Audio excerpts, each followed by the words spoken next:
नमो नमः। हम लोग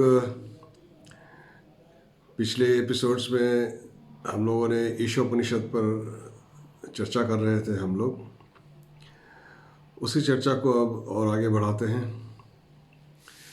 हमारे इस चैनल में उपनिषदों पर चर्चा हो रही है और प्रत्येक उपनिषद में जो मंत्र हैं, उपनिषदों के मंत्रों में जो भाव है वो अत्यंत गहरे हैं। उनको समझने के लिए प्रयास आवश्यक है और उसके लिए थोड़ी गहराई से उसके भाव को समझने का हमें प्रयास भी करना होता है। और जो संस्कृत भाषा की विशेषता है कि उसके एक एक शब्द इतने गहरे भावों को छिपाए हुए होता है। और दूसरी जो प्राचीन परंपरा थी कि किसी बात को अत्यंत संक्षेप में कहना, ताकि अधिक से अधिक समय तक लोग उसको स्मृति में धारण कर सकें। क्योंकि जो परंपरा थी वह यह थी कि गुरु बोलते थे और शिष्य सुनकर उसे याद कर लेते थे। तो याद करने के लिए जो सामग्री जितनी छोटी होगी, कम होगी, उतना ही याद करने में भी सुविधा होगी। तो इसलिए बड़ी से बड़ी बात को छोटे छोटे कम से कम शब्दों में कहने का ही एक प्रयास होता था। वही प्राचीन काल की शैली थी। इसलिए उसको खोल करके उसमें से पूरे अर्थ को निकालना, समझना इतने वर्षों के व्यवधान में बहुत कठिन हो गया। इसीलिए आचार्यों ने उसका भाष्य लिखे। छोटे छोटे मंत्रों के बड़े बड़े लंबे लंबे भाष्य हैं और टीकाएँ हैं। उन्हीं के आधार पर उसका अर्थ किया जाता है। फिर भी उन शास्त्रों के अर्थ को स्वयं समझने का प्रयास करने पर ही वो उसका बोध होता है कि इसमें क्या भाव छिपा है। प्राचीन भाष्यकारों के भाष्य से हमें सहायता ज़रूर अवश्य मिलती है, पर अपनी भावनाओं को उससे मिलाना होता है और तभी उसका ठीक ठीक अर्थ का बोध होता है। चलिए हम इसमें आगे बढ़ते हैं। हमने अपने पिछले एपिसोड में नवा और 10वां मंत्र पढ़ा था। उसको एक बार पुनः स्मरण कर लेते हैं। अंधम तमः प्रविशन्ति ये विद्याम उपासते ततो भूय इव ते तमो य उ विद्यायां रताः। अर्थात जो अविद्या की उपासना करते हैं वो एक अंधकार में प्रवेश करते हैं। अंधम तमः मतलब ब्लाइंडिंग डार्कनेस, मतलब जो अंधकार ऐसा कि बिल्कुल अंधेरा। ये अविद्या उपासते, अविद्या की उपासना करते हैं। और उससे भी गहरे अंधकार में वो प्रवेश करते हैं जो विद्या की उपासना करते हैं। तो अविद्या और विद्या क्या है, इस पर हमने पिछली बार चर्चा की थी। आज एक बार उसको और समझ लेते हैं। अविद्या का यहाँ पर अभिप्राय है कर्म से। किस प्रकार का कर्म? हम तृष्णा और भोग के लिए जो हम मनुष्य कर्म करता है। तृष्णा क्या होती है कि जो वस्तु हमें मिली नहीं है, जो अप्राप्त वस्तु को प्राप्त करने की इच्छा, यही हमसे कर्म कराती है। और उसको संरक्षण करना और फिर उसको भोग करना, यह अगली हमारी इच्छा होती है। इन इच्छाओं के वशीभूत हम कर्म करते रहते हैं। इसी को अविद्या की उपासना कहा गया है, क्योंकि यह मनुष्य को अंधेरे में ही डालता है, अर्थात बंधन में जकड़ता चला जाता है। अंधं तम प्रविशन्ति मतलब वह ज्ञान के आलोक में का उसे नहीं मिलता कि हमें सत्य क्या है, उसका बोध नहीं होता उसे। फिर क्या कह रहे हैं कि ततो भूय इव ते तमो य उ विद्यायाम रताः। उससे भी अधिक अंधकार में वे प्रवेश करते हैं जो विद्या में रत हैं। तो विद्या में रत में ये तो उल्टी बात हो गई कि अविद्या में जो है वो अंधकार में जा रहा है, ये तो बात समझ में आई। पर जो विद्या अर्थात विद्या से हम जो समझते हैं कि चीज़ों को जानना, तो वह अधिक अंधकार में जा रहा है। ये बात इसमें इसमें क्या भाव है? इसके पीछे जो भाव छिपा है वो ये है कि जब अविद्या का अर्थ हमने किया कि अपने भीतर की कामनाओं को चरितार्थ करने के लिए व्यक्ति कर्म करता है,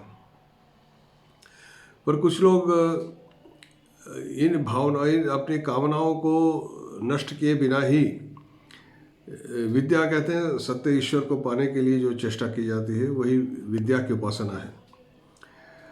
उसको अपने भीतर की कामनाओं को, वासनाओं को नष्ट किए बिना ही ईश्वर की उपासना की अर्थात ईश्वर को पाने की चेष्टा में लग गए तो वह एक प्रकार से ढोंग हो जाता है। गीता में भगवान कृष्ण ने अर्जुन को बार बार यही समझाया। जब अर्जुन विषाद में पड़े थे और वो बार बार कह रहे थे कि मैं अपने इन आदमियों को, सज्जनों को मार दूंगा तो घोर पाप लग जाएगा, इससे तो अच्छा है मैं भीख मांग कर के जीवन यापन संन्यास ले लूँ और भिक्षा मांग कर जीवन यापन करूँ। तब भगवान ने बार बार उसको समझाया कि संन्यास लेने से तुम्हारा कोई कल्याण नहीं होगा, क्योंकि जो भीतर अगर चित्त निर्मल नहीं हुआ, शुद्ध नहीं हुआ, तो संन्यास लेना एक प्रकार से मिथ्याचार है। तो ये जो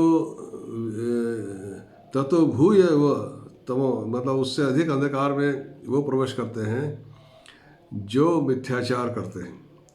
अर्थात बाहर से तो दिखावा है कि हम ईश्वर के लिए कार्य कर रहे हैं, ईश्वर की साधना कर रहे हैं, पर भीतर भीतर उनके मन में विषयों के लिए लालसा वासना है। और हमारे देश में ऐसे लोग कई हैं, आप जानते ही हैं कि ऐसे बहुत से लोग आजकल जेलों में हैं जो बाहर से तो बाबा हैं लेकिन भीतर भीतर उनके पता नहीं क्या क्या चलता रहता था। तो यह है ततो भूय, मतलब जो वास्तव में अपनी कामनाओं को चरितार्थ करने के लिए कर्म कर रहा है, उसमें आसक्त है, वो तो अंधकार में जाता है। लेकिन ऐसे लोग जो ईश्वर को पाने का ढोंग करते हैं पर भीतर भीतर उनकी सारी कामनाएं, वासनाएं बलवती रहती हैं और उसको भी छुप छुप कर चरितार्थ करते हैं, ऐसे लोग और अधिक गहरे अंधकार में चले जाते हैं।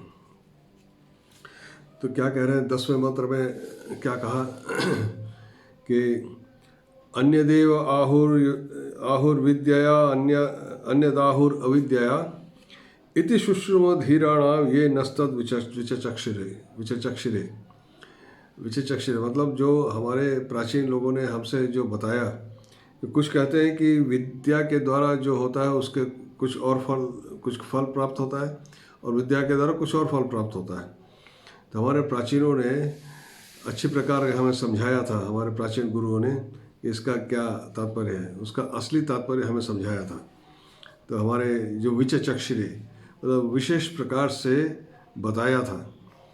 चक्ष धातु से यह शब्द बना है, चक्षु क्रिया है, चक्ष मतलब बोलना, पर इसी धातु से चक्षु शब्द भी बना है जिसका अर्थ है आँखें, अर्थात देखना। जिन्होंने उस सत्य को देखा है, जाना है, ऐसे लोगों से हमने सुना है, वो हम तुम्हें बताएंगे। तो वही 11वें मंत्र में जो कहा है, इसी को हम आगे देखते हैं कि विद्यां च यस्तद वेदो भयं सह अविद्या मृत्युं तीर्त्वा विद्या मृतमश्नुते। क्या कह रहे हैं कि विद्यां च विद्या और अविद्या दोनों को मतलब दोनों को मिला करके उभयम सह, उन दोनों के साथ साथ, उन दोनों के साथ ही, दोनों को साथ लेकर के ही कोई वेद यह जानो कि दोनों को साथ लेकर के ही कोई मृत्यु को पार करके अमरत्व को प्राप्त कर सकता है। वो कैसे? अविद्या मृत्युं तीर्त्वा विद्या अमृतम अश्नुते। अविद्या के द्वारा मृत्यु को पार करके विद्या के द्वारा अमृतत्व अर्थात अमरत्व अथवा मोक्ष को प्राप्त करता है। तो अविद्या मृत्यु तीर्थवा का मतलब क्या है?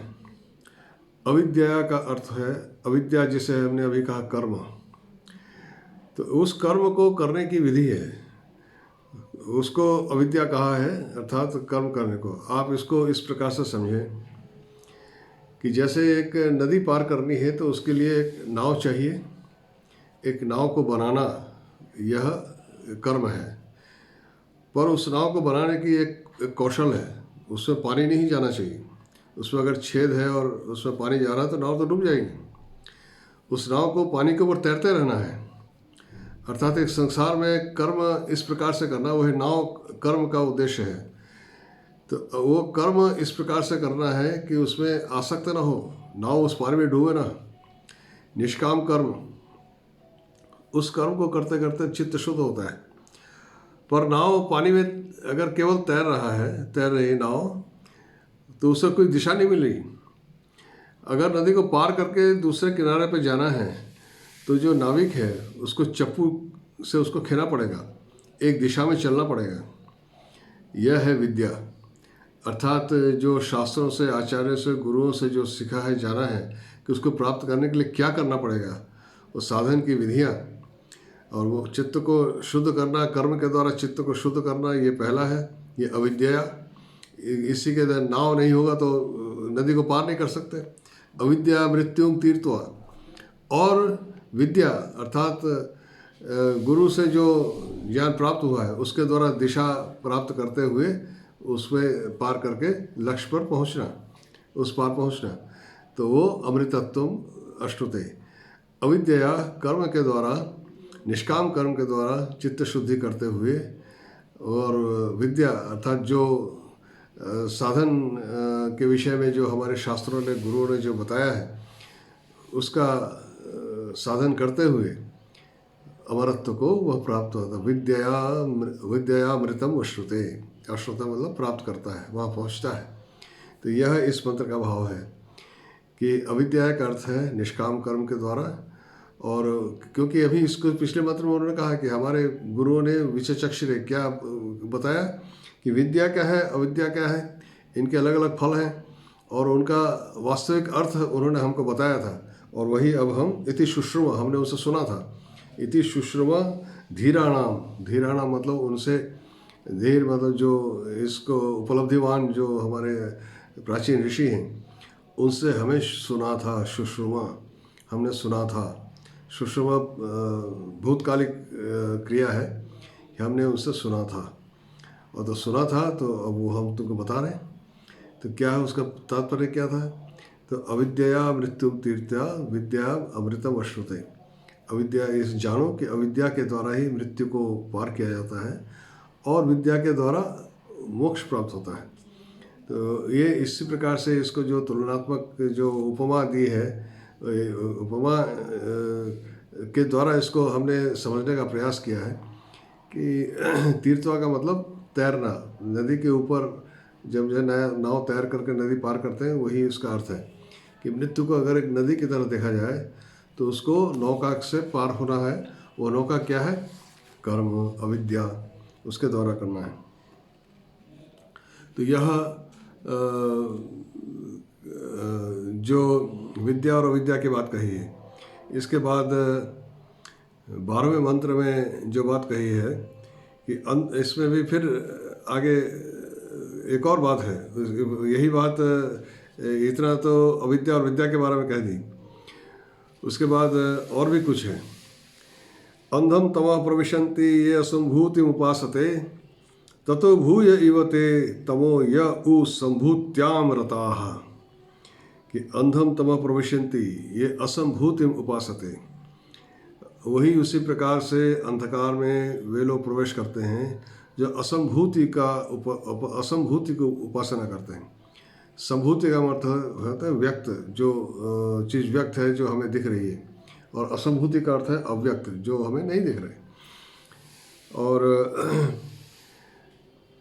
जो ततो भूय मतलब उसी प्रकार उससे अधिक वे लोग अंधकार, उससे अधिक अंधकार में वे लोग प्रवेश करते हैं जो संभूत्याम रता, जो संभूति में रत हैं। संभूति मतलब जो व्यक्त है, इसका क्या अर्थ है, इसको अगले एपिसोड में इस पर चर्चा करेंगे। आज भी इतना ही। आपने धैर्यपूर्वक हमारी बातों को सुना। आप लोग को मेरी बहुत बहुत शुभकामनाएं। धन्यवाद। शुभ रात्रि।